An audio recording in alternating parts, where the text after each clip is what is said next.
episode of I'm Fine Season 2. This is Amrita Varshni, your host for today. So today we have our lovely guest, Ms. Srishti Asthana, who is highly skilled psychologist and a mental health advocate with over 5 years of experience. We heartily, warmly welcome you, Srishti. Thank you. Thank you for the welcome. Yes, so I'm pretty excited for the talk which we're going to have next. So, how are you, first of all? I am good. I'm good. Thank you for asking. And good. So, today we're going to speak about something which is very special, which is very specific. And here, with no further discussion, we'll just step into the topic. So, today we'll be speaking about the mental health, men's mental health, especially. So, I just need your view, like general view. So, why therapy is more stigma for men than women? Right. So, what is synonymous with therapy? The other words that we use, it's seeking help.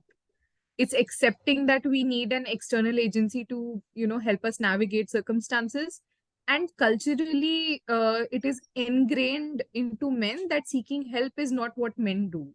Men are all supposed to be alphas, they're supposed to carry this image, and they're not supposed to show any vulnerability to anyone outside, right? So that is why, just because of this notion of how they're supposed to carry themselves and how they're supposed to project their image out into the world and be these alpha beings that do not need help. That's why I think therapy for men is more stigmatized. It's, and you're absolutely right. In practice, the ratio is definitely more women than men. Yeah. So there's kind of something a barrier, right? Like, would that be a social prejudice or we people? There is something which absolutely lack, the way the communication we have with people, especially when it comes to the men's standards, people are generally like, are taking a step back of it. They are just terming it as sensitive or whatnot. So, as you said, the ultimate word therapy is nothing but seeking help, which Yeah. really makes really sense. So, Yeah. like to give the further insights to the topic, so the way of expressing the emotion of men is very different and which is very stereotypicalized. So, what's your view on that? Like, how that happens? What is actually wrong there? Right. Right. So, of course, like while we've grown up in the culture of mard ko dard nahi hota, right? And in today's day and age, it might look different. It might not look that obvious on the surface, especially. So now we can see the manifestation of these differences and these issues, in different cultures. It might look different in metro cities. It might look different in tier 2, tier 3 cities, right?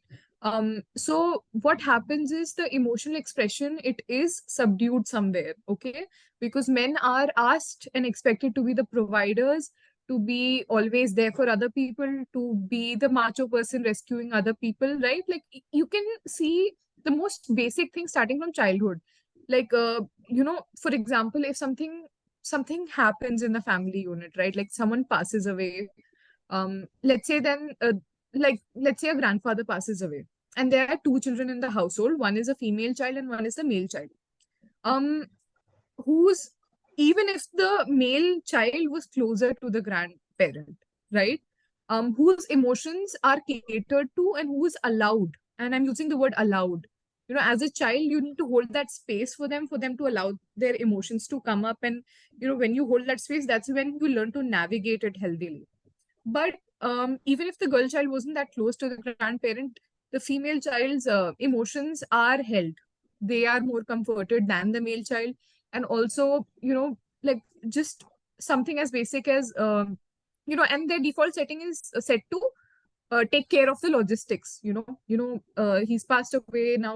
You need to look at the hospital and speak with the staff and put together a funeral, and you have to coordinate with all the relatives and arrange for the food, and the relatives will be coming, so you'll have to cater to them and take care of them, and you have to be the strong one for everyone in the family, right? That's the message that is given even from a very young age. or let's say even a smaller child, like if the if there are two children and a male and female, and they are playing in the ground and both fall down, so instinctually somehow we do end up giving a message that like the instinct is to go check on the female child over the male child first. So not my instinct, I wouldn't say it's mine, but it's there in us, because men or male children, or overall that species is supposed to be the stronger one, is supposed to take things in a better stride. So unfortunately that is the scenario, and that's why the overt expression of emotions can be different. So if we don't hold space for emotions like love, sadness, pain, disappointment, etc., then the manifestation will come out as frustration, irritability, anger. That is the other side. So we can more commonly observe anger or a dominance, as a compensation for not allowing space for vulnerable emotions. Like it is like came like we don't have a space even for the children who is growing up. We won't give them the space of being emotionally independent. We'll be like, don't cry like a girl, don't do that, you're not supposed to do that. We have many things to put up on a child where it has a huge impact when they grow up. They really don't know how to channelize their emotions, how to channelize in a very proper, efficient way, which is going in a very different way. So absolutely, the next we'll be like having. So, while you were saying about loss of someone in the family, the kid or the thing, can, so that's a brilliant way, to put it as an example. So I just want to ask you one thing. So, like a grown-up male, like a very adult. So when he faces a business loss, or he lost his parents, like mother, father, they have something a very severe wound inside them, but they are expected in a very different way. If suppose not to be very generalized, but if we have the females, they'll cry, they'll express their emotions, they'll put them all together, they'll express in such a way where it can be consoled by the people others. But the same pain would be for them as well. The business loss is not going to be the easy which they can handle. So, how do you think a right way where they can handle such kind of thing? Because it's definitely a very tough situation to do for them as well. So, what's your view on how could they handle such situations in a more efficient way? Right. So I think for adults, and I think it's not just for men, it is for all of us. We're supposed to be strong. And the message is, recently I was also seeing in the newspaper that there is this famous South Indian actress. I am not recalling the name. I'm not in touch with the South Indian movies as much. So their mother told them, no matter what is going on in your life, you're supposed to put together a strong front. Whatever is happening inside, it does not matter. You always have to appear tough. You'll always have to appear a certain way.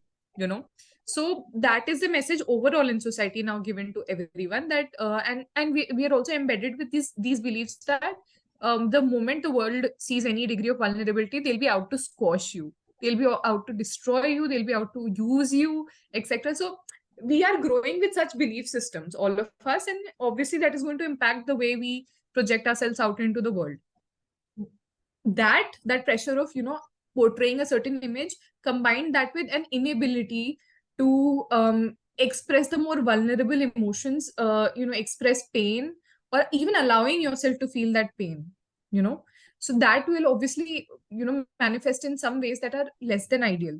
So the only times men's mental health is paid attention to when there is a behavioral manifestation of let's say aggression, or that aggression is now causing an issue, or it is impacting other people in his life, right? He's become so irritable, and he is like, I'm just giving examples. He is not patient, he's not investing in me emotionally, he's not emotionally available for me, and then men's mental health becomes an issue. But to understand that beyond that anger is an iceberg, where you don't see so much of grief, pain, and the pressure of pretending to be okay and put together. So when these circumstances come about, I think it's important for I mean, I always emphasize on this, that male-female friendships are very important in society. We speak about equality, it will only come in when both genders have actual meaningful, deep friendships and they learn from each other. So I think it is the women and also other men who should create that space, what was missing in the childhood, okay, to allow space for that vulnerability. So if you've seen Big Bang Theory, the show, in that show, right, there are four guys, and out of which one is Raj. So Raj is an Indian character, and he's the most sensitive one out of the lot. And in the show, it is shown that he ends up single, or women don't like him. They're turned off and they're put off by his femininity, to say. So we need to change that attitude, and we need to create space for their vulnerable emotions, and also to try and not judge men for harboring so much anger. If you have internalized something so much, there is so much pressure inside, of course that anger, when it impacts you, it's difficult to be objective, right? But to if it's too painful and difficult to start with, let's say, your brother or your father, and their anger is more likely to impact you very deeply, but it's a little bit easier to hold that space, perhaps for a friend outside, for a male colleague, for someone who is not in a very deeply emotionally connected relationship, where your expectations are not that invested. So generally, to allow vulnerability for men to notice, their emotions, their moods, their ups and downs, and assuring them that you're there to speak about things. And I think once you start holding that space for them, they might get more reactive. It's possible, because once you experience something new and different from the other person, it's possible that you become more reactive. But after that reactivity, there'll come a time where the anger also settles down, and you'll see the grief beyond the mask of being put together. So it is our responsibility to help men navigate. When I say our, I mean society. Yeah. Exactly. Yes. So Yeah. that's a great point. So we'll be going with coping mechanism. As you were discussing, we need to give them enough space for Right. men's emotion. So when it comes for the coping mechanism, substance abuse is something, Yeah. is a very wrong way, but all would be sticking to that without anything. And the media influence of it is tremendously Yeah. high. So how this is going in a proper way? Is this constructive per se? It is absolutely deconstructive in one point of view when you see. So how, like, a person who is unaware of the stuffs would obviously is getting influenced in the wrong way, and we have something coping mechanisms and something which is related to a substance abuse.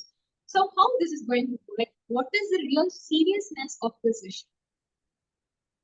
Substance abuse is a very deep-seated problem which is only increasing in society, and it's also becoming very normalized, right? And I think I overheard this discussion between two psychiatrists. No, actually, I heard it in prison. Yes, Tihar jail.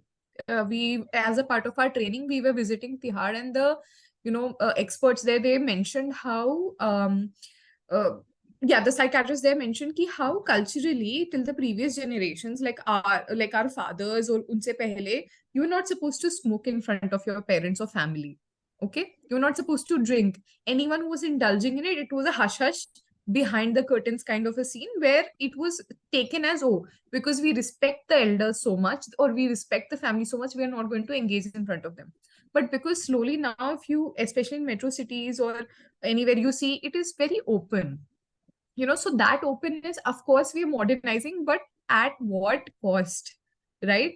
So because we are more, yeah, we're more open to it, and consuming cigarettes and alcohol was a taboo thing, but now cigarettes and alcohol as a part of weekend party culture is very very normalized. वो नहीं कर रहे हो, then something is wrong with you. Okay, that's where we are at as a culture. So when these things are normalized, we are creating space for the even more problematic substances. But we can't really compare. Everything has a deep impact on the health, of course. But the other side is when cigarettes and drinking are normalized, then comes in the harder substances that are even more addictive, that are even more destructive, and it ruins lives. you know. So and when you are suppressing your emotions so much, you're trying to numb yourself, then that's where you're more prone to going for substances, because you're pushing something inside. And that numbness, through substances help in the individual's perception. The substances are helping you stay numb, you know.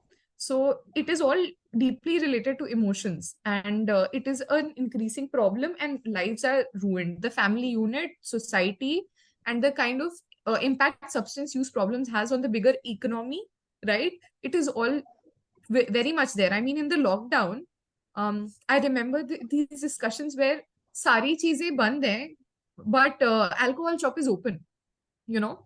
So this was actually happening. That says a huge deal about how intense the substance use phenomena is. And that's what I feel, that one has to learn how to deal with their emotions so that they don't need the substances to navigate their life. So, like, in one way, there won't be any positive signs to just speak about this at all, because it's completely deconstructive when it even hits the points of adolescence. Just we can let it off with the adults, but when the adolescence is going in the wrong way, that means the entire generation, even the next generation, is going to be easily affected. And definitely we're not being going to be that healthy at all. This is going to risk the entire life of ourselves, family, and our future generation, which is something tough, but it's not something accepting. As we were discussing, it is something we should be more cautious. The fast city, the fast culture is also deteriorating our health, mental health, physical health in a fast way. So that is something which we need to be really care about. We really should spread the awareness and stuff. So here we Hmm. are with the last part of the discussion, something very, very thing which we people would be heard from the smallest stuff. Women handling men. Women should take the responsibility. Women can make a guy better. Their mental health. Everything would be sorted when a woman enters her life. So what is that like? How that is really justifying the statement? Why pressure on women? Why pressure on men saying that women would change your mind and better? So what is the misleading happening there? I think the mistake happening today is a polarity that men and women shouldn't need each other. So everyone needs relationships. I really come from that space that we all need relationships and we all need support of each other. And I think that's seen in a bad light in today's time. And it shouldn't be, relationship shouldn't be seen in a bad light at all. Okay. But expecting anyone to bear the brunt of your the behavioral issues that might come up because of substance use, anger, etc., that is an unfair expectation, and that puts a lot of pressure onto the women. And to the point where, when there is domestic violence in today's day and age, and it's present across all socioeconomic classes, people think that, if only in uneducated parts of the society it's happening. That is not true. As a psychologist, I am like, all mental health professionals are very well aware that it is equally pertinent through all socioeconomic classes. It's just hidden in the, let's say, the cream layer of society, right? So it's an unfair expectation. It is a lot of pressure, and it does break down relationships really bad. It breaks down the family unit, and it impacts all generations that are involved. Okay. So I think from childhood, if we start with education on handling emotions, and not turning to substances or any other destructive means, then it will be better for men and women alike in society. Okay. It's an unfair expectation, but I would definitely say it is important to look out for yourself and protect yourself from any form of violence. Okay. But at the same time, not to give up on relationships and people, and not to give up on men. um any man, right? It could be your brother, it could be your friend, or anyone, to be there for them. That is good. That is our responsibility towards one another as a collective society, not just in a, romantic relationship. And of course, we saw that movie Kabir Singh. Now that was like such a problematic representation, extreme anger issues, substance abuse, thinking of it as the cool thing. But one of the things that I did like about the movie is the character got the had to pay the price for his substance and his behavioral issues. Like he was asked to leave the medical college. He was not given his degree, or basically his license was cancelled. Something on those lines happened. But also there was one more message, that he got the woman. He got the happily ever after, the marriage and the child and the family. So mixed message tha, but one thing good was he got the the uh, there the accountability should be there. There should be a consequence to your behavior. If you don't see there is a consequence to your behavior, then you're reinforcing the problematic behaviors. Yeah. That's something that I'm learning new today, which I hadn't heard. So we come to the last part of discussion, typically a conclusion. It was such lovely and a great thing to have a conversation, especially with men's mental health. And it's our pleasure to have you today, and where we discuss multiple things. And thank you for such great examples, which is absolutely like making us to think a lot, think more efficiently. So thank you, Srishti. This was a wonderful time. So we really are like admiring, and this is something which is very important to speak about either. There's nothing wrong to express an emotion regardless of gender. So thank you for having us Right. today, and a pleasure to have this conversation.